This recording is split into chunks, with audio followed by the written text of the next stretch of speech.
നടൻ അജിത്തിന് വീണ്ടും അപകടം.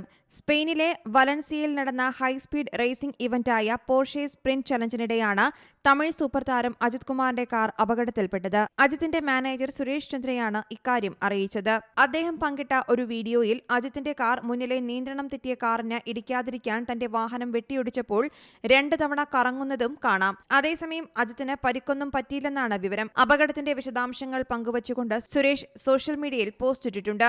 സ്പെയിനിലെ വലൻസിയയിൽ മത്സരങ്ങളിൽ ആദ്യ 5 റൗണ്ട് അജിത് കുമാറിനെ സംബന്ധിച്ച് മികച്ചതായിരുന്നു. അദ്ദേഹം 14ാം സ്ഥാനത്ത് എത്തിയിരുന്നു. 6ാം റൗണ്ടിലാണ് നിർഭാഗ്യമുണ്ടായത്. അദ്ദേഹത്തിന്റെ പിഴവിലല്ല അപകടമുണ്ടായതെന്നത് വ്യക്തമാണ്. 2ാം തവണയാണ് അപകടം സംഭവിക്കുന്നത്. എന്നാൽ പരിക്കില്ലാതെ അദ്ദേഹം രക്ഷപ്പെട്ടു. സ്ഥിരോത്സാഹം കൊണ്ട് അദ്ദേഹം തിരിച്ചുവരുന്നു. ആശംസകൾക്കും പ്രാർത്ഥനകൾക്കും നന്ദിയെന്നും സുരേഷ് പോസ്റ്റിൽ പറയുന്നു. കാറിനുള്ളിൽ നിന്ന് അജിത് ഈ അപകടത്തിൽ നിന്നും രക്ഷപ്പെടുന്ന വീഡിയോ സുരേഷ് ചന്ദ്ര പങ്കുവച്ചിട്ടുണ്ട്. ഈ മാസം ആദ്യം പോർച്ചുഗലിലെ എസ്തോറലിൽ റേസിംഗ് മത്സരത്തിന് തയ്യാറെടുക്കുന്നതിനിടെയാണ് അജിത് കുമാർ അപകടത്തിൽപ്പെട്ട വാർത്ത പുറം ലോകത്തെത്തിയത്.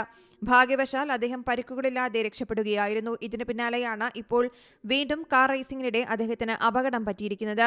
ഗുഡ് ബാഡ് അഗ്ലിയാണ് അജിത്തിന്റേതായി ഇനി പുറത്തിറങ്ങാനിരിക്കുന്ന ചിത്രം. News desk C Malayalam news.